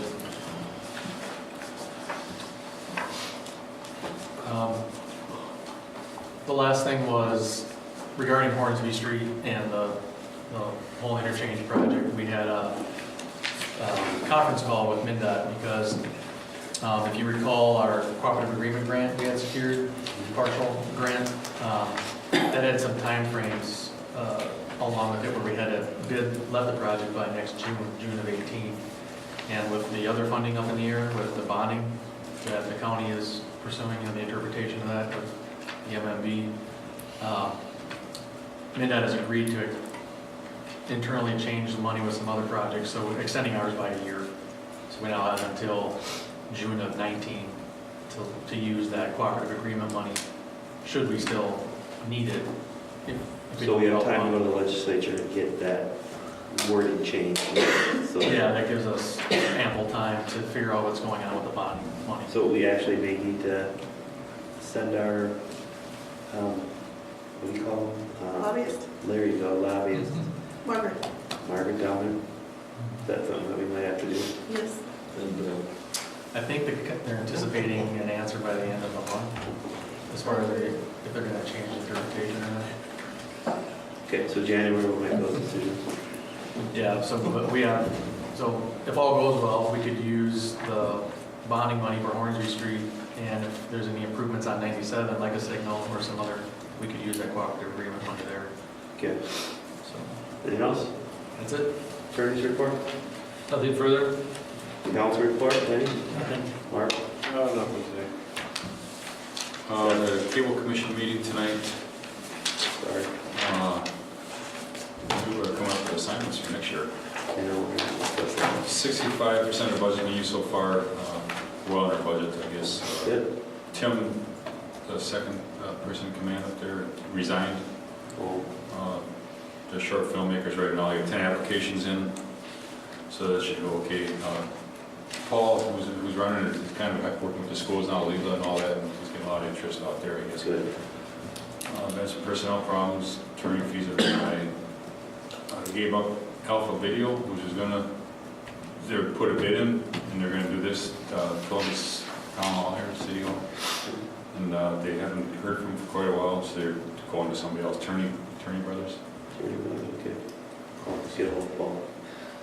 Oh, Okay. that's all I got. So you got Bill? Well, this is our last meeting for the year then, right? It is. So, you know, there's been a lot of doom and gloom last few months, but I have to say that the council and the staff and everything has accomplished some big feats this year. You know, the Rice Creek finished their ditches. Bridge work got started. We had our tornado. You guys did a great job with the cleanup of the tornado. That was a little bit of a setback. There's a bunch of businesses and a bunch of developments going on. I mean, the freeway mini storage their expansion's underway. City View is almost done. The Man Caves is expanding again. The Priner Preserve is underway with the 2 homes. I went down and looked at them this weekend, and it's our first 55 and up community that's being built. That's an awesome thing. Third Med Farms is under development, and phase 2 is starting to come in. EJM has finished up their deal. You know, Zukowski Trucking expanded, and lots of additions and lots of some other homes and garages being built. So it's been a very busy year for the city of Columbus, and the you know, the recent doom and gloom and negativity that's been going on in the community has kind of overshadowed all the good things that the city council and the planning commission has done in the last year. So I want to thank the staff and the council and the planning commission and everybody that worked hard this year to make all these things come together. So everybody can pat themselves on the back regardless of what's being said and spewed around. And so there's a lot of good things that have happened. So I think 2018 is going to be a big year for Columbus. So thank you, everybody. All right, let's hope so. All right, I don't have anything. I have 2 things under the mayor's report. Under the mayor's report. Okay. I don't remember if it was last meeting or the meeting before, but there was a direction that I was to contact the city of Forest Lake for a joint meeting. Sure. I did get feedback from them, and the proposal is they have a workshop on February 19th, starting at 6:30. And so there's an opportunity to have a short joint workshop with them if that's something. We went over the dates, and I think that was the one that allowed us the most amount of time. Not as quick as I like, but it's good enough, I guess. Good, what do you guys think? Sound good to you? What are we going to talk about? What's the discussion? Some joint things we have going on, opportunities. I might miss that meeting. I'm on vacation. Do you want me to look at a different date? You can go sooner. They didn't have anything sooner. They didn't have anything sooner, their workshops were completely booked. Okay. You'll be right with us now. Okay, yeah, let's go with that. Okay. The other is I just wanted to bring it to your attention that the Youth Service Bureau did send a letter back when we approved the refund out of the 1% fund, which is the fund that we receive funds from their charitable gambling. And according to the Campaign Finance Board, not the Finance Board, I'm sorry, the Gambling Board, when we don't use the money, then we have the option to refund the money, and that was the best option under this particular guideline. So what the board is trying to do is they're trying to return money back to the nonprofit, and they figure that they can provide more services with the money rather than keeping the money for future regulations. So that was the money that was in excess in that fund, and so we did the refund, and that was the letter sent back to us indicating the programs that they're using it for. Okay.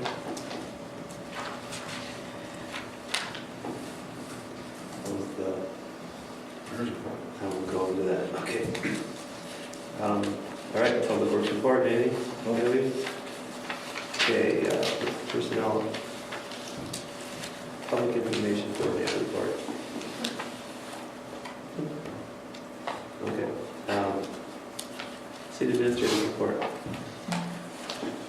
Brian had a meeting with a gentleman who, him and another person were partnering, and they're partnering for a memorial, Veterans Memorial in the Anoka County Coon Lake Park.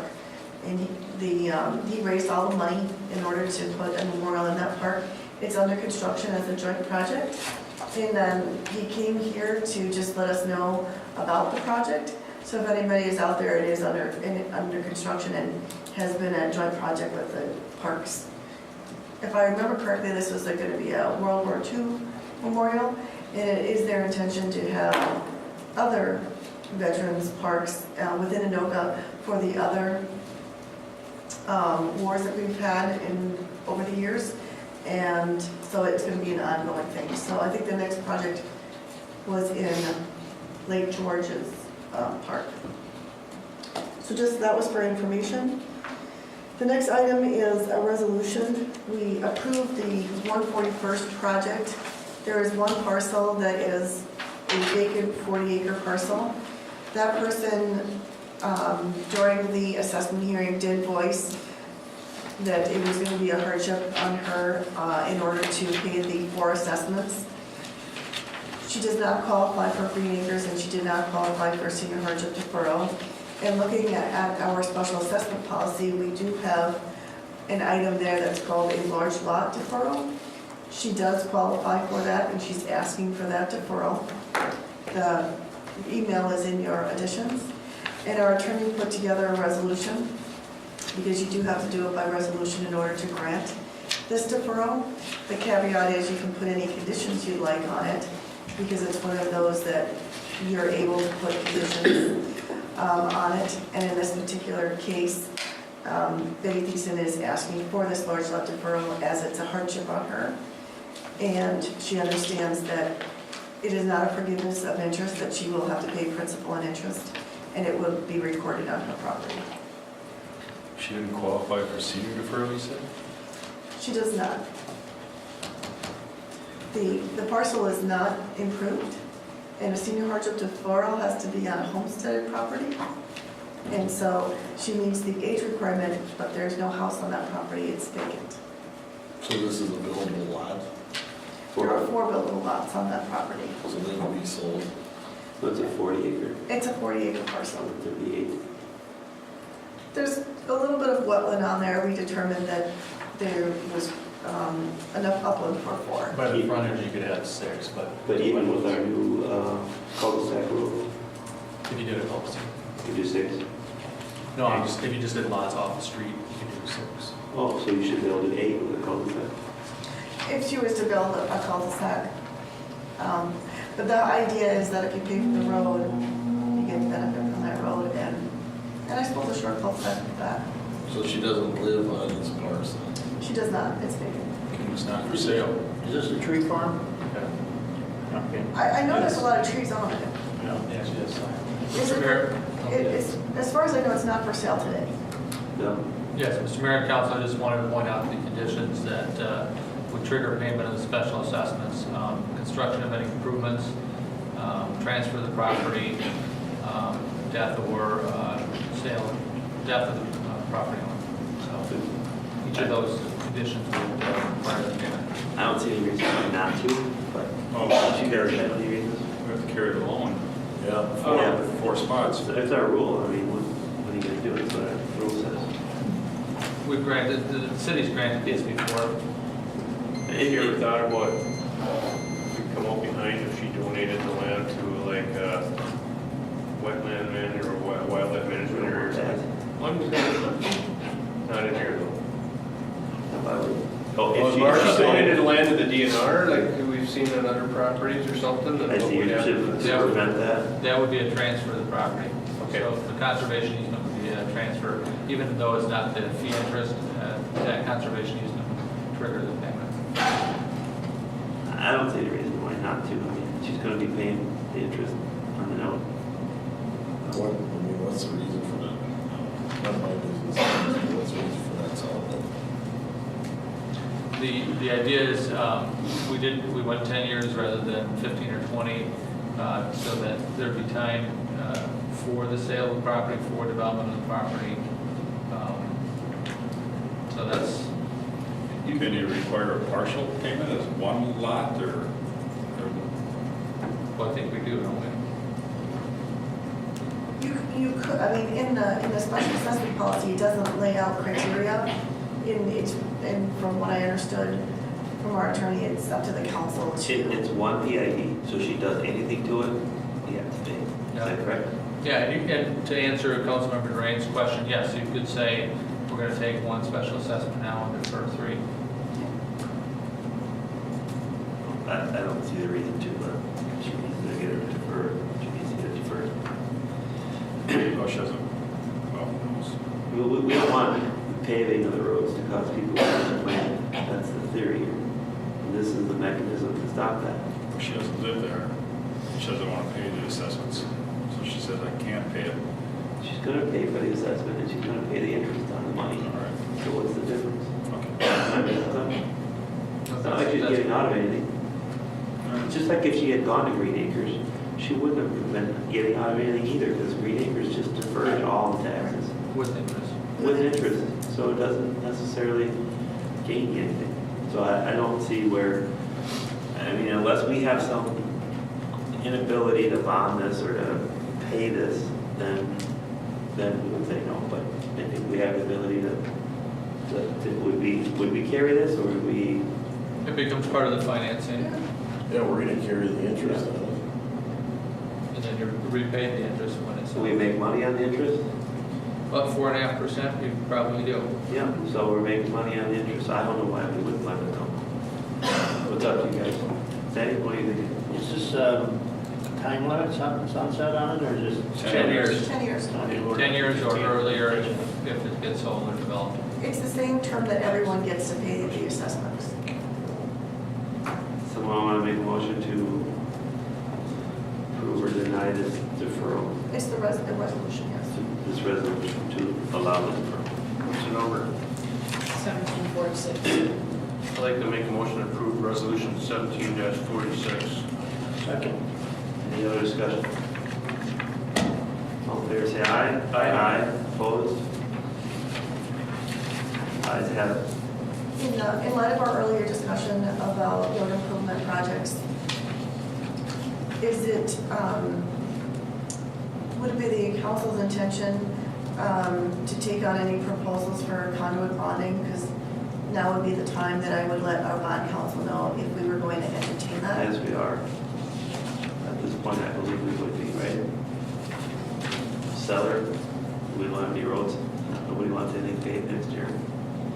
We have no other big projects coming. Take it, we get it. I'd say go for it. You guys agree? Sure, agree. Butterfly, okay? Okay. The last thing is the personnel committee report.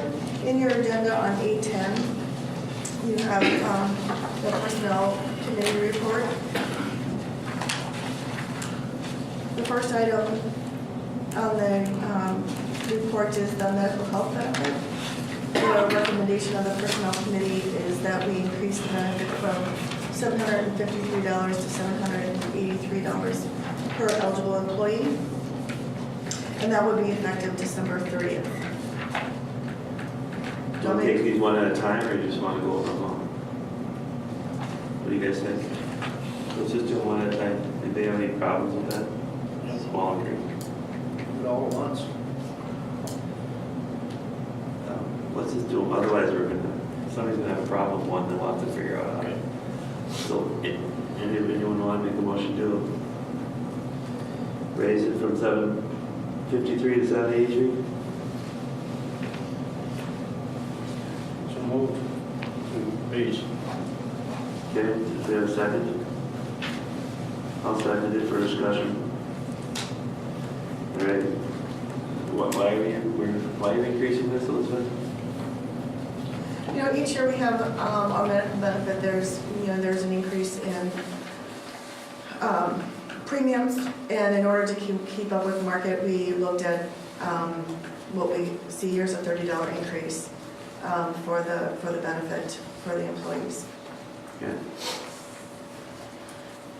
Okay. And they get the money and just, they go on the open market and buy their own insurance. Is that what they do? They do not. We are part of the Public Employees Insurance Program, and most employees take their insurance through there. You know, when the market changed 2 or 3 years ago, it really is hard on the open market to find health insurance.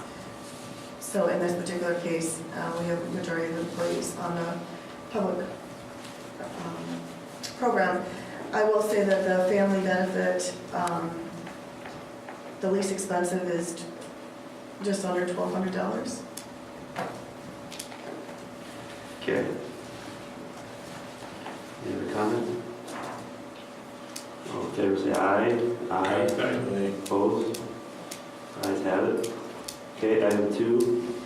Item 2 is the 2018 Columbus Pay Scale, and the recommendation of the Personnel Committee is that we adopt these scales. And so during this particular year, we looked at pay scales. The city participated in a survey, and in that survey, we were given the results. And so I was able to compare the market study with our current scales. And so there were some adjustments to some. We actually have 2 openings right now. So the accountant senior position and the account clerk planning commission positions are, or at least that one is going to be open, and we will add a position. So the scales have been looked at for market, and as presented, you see where people are on the current scales. In addition to that, you have the building official who's at the top of the scale, and he's been at the top of the scale for 5 years and has not received an increase. And so the recommendation for the building official is to receive a 3% increase,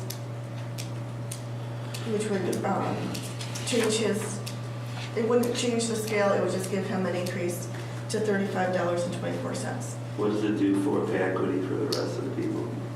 There is no pay equity issues in the scales today. And the eligible employees for step increases are Tim and Bill, which are in yellow. And others will remain in their spots until they're eligible, which is in the lower paragraph when you look at January 1st, March 1st, and October 1st. Okay.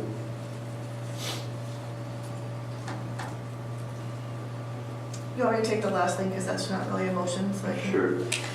So looking at overall personnel, we currently have an opening for the accountant, and we've been unsuccessful in filling that position since March. And so in looking at that, I've looked at hours and now had a good opportunity to see where our workflow is. So my new proposal is going to be that we have that position listed at 24 hours, or an ad go out for it at 24 hours. And then we create a new position because we've had an increase in building permits in the building department, where the building official has a lot of time he's out of the office and can't process all the permits while he's out of the office. Phone calls come in for inspections, and so we have a gap there for workflow. So the new person in this particular case would be an administrative assistant and/or account clerk, because I've picked up some of the accounting, and I think there are some accounting things that the new person can pick up, coding bills and coding receipts, and also scanning files. So that person then would pick up that workflow, because right now we don't have the staffing in order to scan materials, and I think that that's going to be a huge help to us because we bought the software, but we don't have the ability right now to get the scanning done. So I've kind of shifted the workflow now from accounting to this other position, some of the more work that an account clerk can do, and then the building department will pick up the excess for what he needs. And in the budget, we can accommodate the additional hours, and I can reallocate time from Lori's position and Jesse's position to the building department because the workflow, I would say, has doubled from last year to this year. We built, I want to say 15 homes, and the last I looked at the building permits, we were at 300 building permits in September. Last year we did 286 the whole year. So it's, and when you have more building permits, you have more receipts, you have more money, you have, I mean, there's just a lot more paper to keep track of, so. So then the building fund should be growing. The building fund is growing, so that's why I say it can accommodate. As of third quarter, we had taken in $135,000. So in this particular case, the workflow warrants more people because people are complaining they're not getting their permits, and one person can't do all that workflow. So then part of that person's pay will be coming out of the, It will be reallocated to wages. The .125, Yes, it's it'll be 1.125 FTEs in the building department. so .125 more. No, actually it's more than .125 because Leon doesn't work 40, does he? He works 38.5. So then and adding the 70, yeah. Slightly over 1.1. Yeah. so why don't we, I probably know this, but I can't recall it right now. How come we don't move Jessica to full-time and Lori to full-time? How many hours away, couple? 4 or 5, depending on how you look at lunch. Right, but I mean, does it make more sense to up them to full-time than Hire another employee. right? I mean, it's just like me at the shop, if we have more work, I pay my guys overtime and we push our way through it instead of hiring another guy, I don't know. Yeah, I can't. I don't, at this point, it is not my recommendation to not have another person. No, I'm not. In the building department and doing accounting. Right, but I'm not saying that, I'm not disagreeing with what you're asking for, I'm just saying if the help, if the time is warranted, it would be cheaper to push the other people to full-time, you know what I'm saying? I'm not saying what you're asking for, I'm not disagreeing with. I'm just wondering why we don't do that anyways. I don't think that'd be enough hours. No, I know that, I'm not disagreeing with Elizabeth and wanting someone else, I'm just saying if it's part-time, keep people go to full-time, maybe it would be a better, would help. And I agree with you, and I think that will be in the plan once I get people, hired in the positions that we need. And I think, I think this would be a good time to bring up my concern. Elizabeth has kept since we just approved the budget, has kept the employee budget flat for how many years? 5.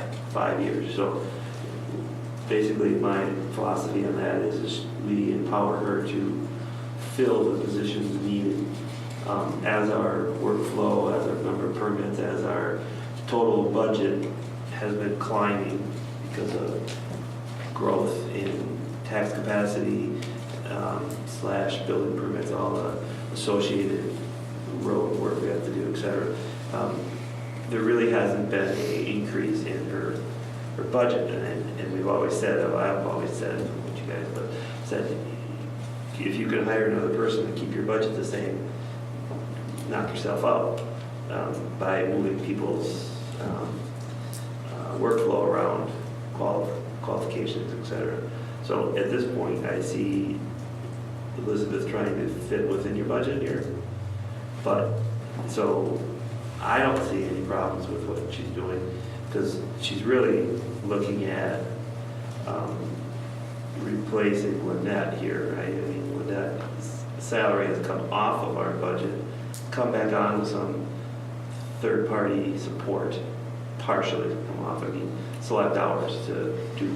The idea was to take Lynette's hours, put them in the public information coordinator's position, take the public information coordinator hours and to Lynette's and switch that around. So it was just a reallocation of hours depending on where the workflow was. So that's, to finish off what I'm having to say here is eventually we're going to have to look at a mechanism in order to increase her budget or decrease her budget, depending on what's going on in the city. Bill just found it out, 20 different things there that happened this year, and that all took staff to do. So at some point, she's gonna be out of money to get that work done. So, we talked, Elizabeth and I talked about doing some research on other cities of similar size that have,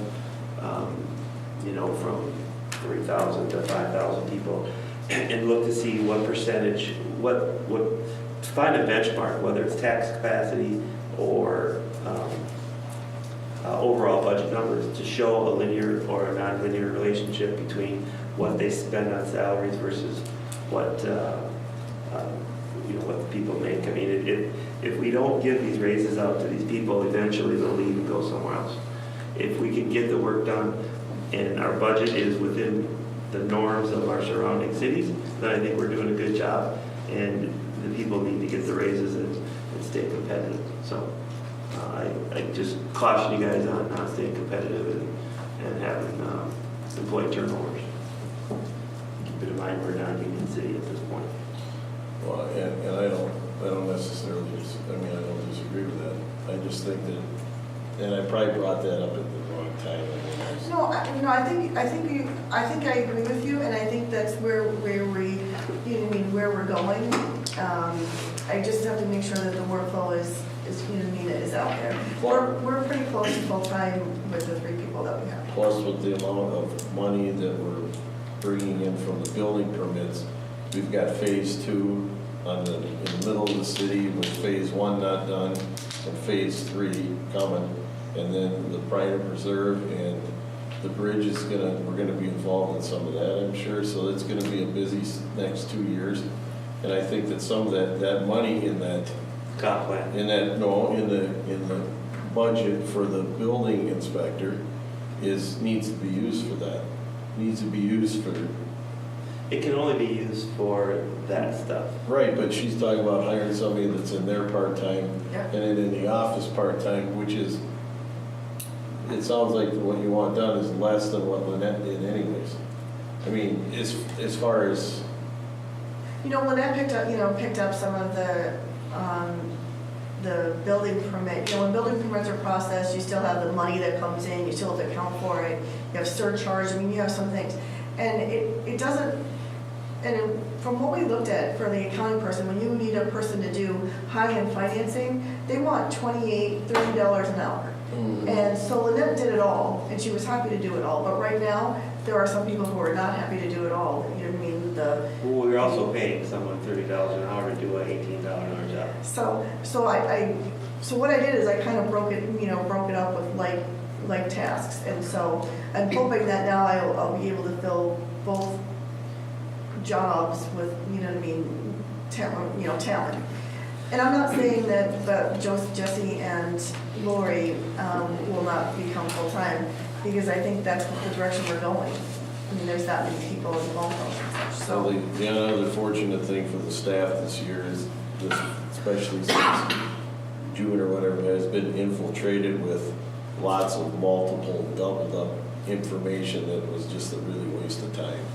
So, I mean, and you guys unfortunately, it's your job and you're expected to do it by the people of Columbus, but there was a lot of extra time spent wasted on a lot of that stuff. So. Jesse spent a lot of time on file maintenance. What are your plans for an accountant? To hire a senior accountant for 24 hours a week. 24 hours. Instead of 40. And Lynette was how many hours? 38 and a half. 38 and a half. 40. But the accountant's on 24 hours is gonna be your portion of it, is that person all gonna work in the building department too? No. No, the second person will work in the building department and do accounting, so it'll be an account clerk, permit tech. I'm not exactly sure what the title's gonna be, but How are you gonna get 2 part-time people? That sounds tough. It's going to be easier than getting one full-timer. Do you think so? I'm really having a tough time. We've had two pools of people that didn't work out, and I'm not the only one that had an ad out. There were 3 or 4 communities in the immediate area looking for the same type of people. But it sounds like the accounting type person could also do some of the permit processing, like you're saying, I mean, it's all accounting. I mean, it's, It is, but I have to pay them $28 or $30 an hour to do it. To enter bills. Which I could, but that's a much higher salary, then I need more money. But it's another person on the payroll, it just seems like really, well, But Jeff, it's flat. I mean, we're I not, know, I know and what she's you're not saying. asking for an increase. I know. And I think at some point, she's going to be justified in asking for an increase, just because of the cost of living that has been not addressed for 5 years in her budget. She's kept the budget flat with no cost of living, yet kept people's salaries going up. Yet I think she's doing a good job when it comes to that. So I don't know how we could not say yes to this. I will say one thing, so 5 years flat, this year, it was a $3,000 increase, that's the budget. Okay, then Yeah. I guess. Just want to make sure, because if someone looked at the numbers, there was a $3,000 increase this Sorry, year. use the word relatively flat. Okay, so what's the motion? Okay, motion would be to do number 2. Yep. Number 2. Item number 2, we already voted on item number 1. yeah. Second. Okay, any other discussion on item number 2? Okay, all in favor say aye. Aye. Opposed? The ayes have it. So Okay, the last item is, I putting out ads for the 2 positions. And certainly, if you're willing to put in that it's at my discretion to bring Jesse and, or the public information coordinator and the deputy clerk up to 38 and a half hours provided into the budget. At my discretion, that would give me the leeway to be Okay. flexible with our hiring. okay, so basically what Bill said, so anyone want to make a motion to that effect? Number 3, So moved. Second. any other discussion? So during all this excessive paperwork, has everybody, I'm trying to be polite, have the staff had to work past their hours during all that? I mean, how many hours does Jessica work? Usually Well, just- 36? The public information coordinator and the deputy clerk have not had to work overtime in order to be doing the paperwork. Your city administrator, however, This year on has worked Sundays? But she's every salaried, so we don't Sunday care about that. for 6 months, provided all, I will tell you the last 3 Sundays I haven't worked, but And that's when I get the call on Sunday, hey, we need a meeting. yeah. You're married. I was here Calling in 2 on ones on too. Sunday. Now, the accounting people, having said all that, we have had a contract accounting person come in over the past 6 months. So we have had contract costs, you know what I Yeah. mean, for accounting. It's not like we've, you know what I mean, been able to do everything. We have had contract people come in. No, but I think that's been very enlightening on the process and simplifying things and making it as streamlined as a quality person can do. I think that's giving you the insight you needed to simplify and get set up for the right person. So I got one more question, as long as we're talking about times and people working. So during all this chaos, was there any times when that took up time that should have been done for things that were more important? Like I know there's, Every day. well, I mean, there's a couple of development issues that came up in the Freeway District that seemed to maybe take a little longer than normal because you were overloaded with all that other stuff? Okay. So, Yes, there are things that have been put off for 6 months. Mr. McKenzie signed, I mean, there are things that we could have been working on, scanning, I mean, there were so many other projects we could have done, even in Public Works.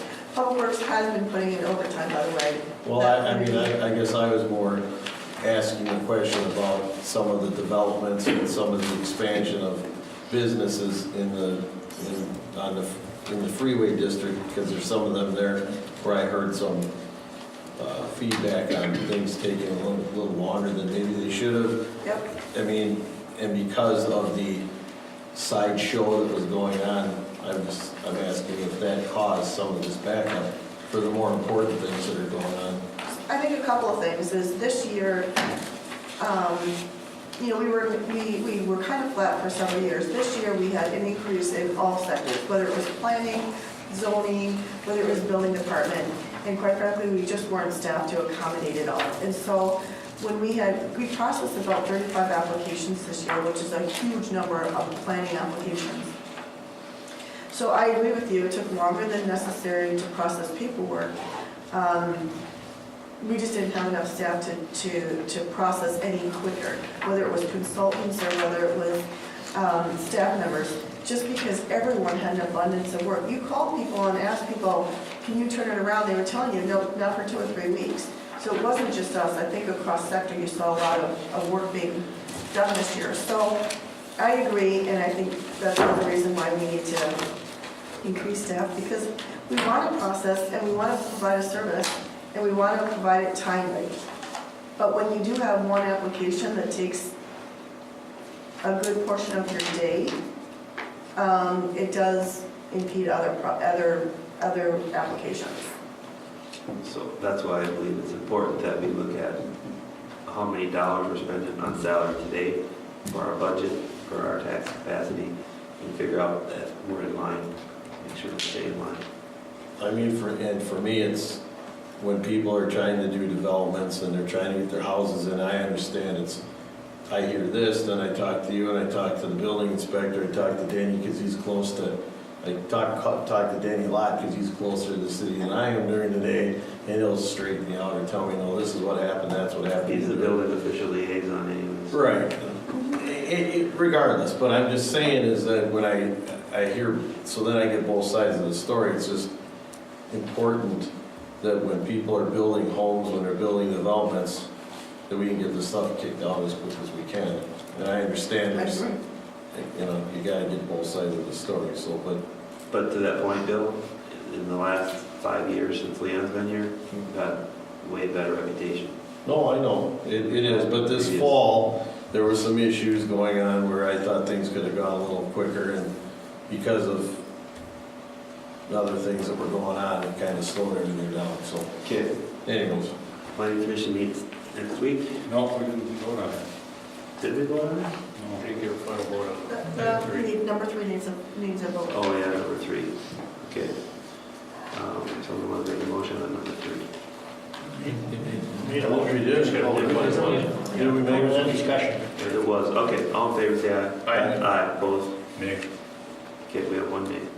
All right, moving on, we have, I have it. We have, So the planning commission will be the joint meeting with Rice Creek, yep, and then any other comp plan discussion that we think is necessary for our meetings in January and February. That's at 7 o'clock next Wednesday. Yep. motion to adjourn. So moved. Second. All in favor, say aye. Aye. Adjourn.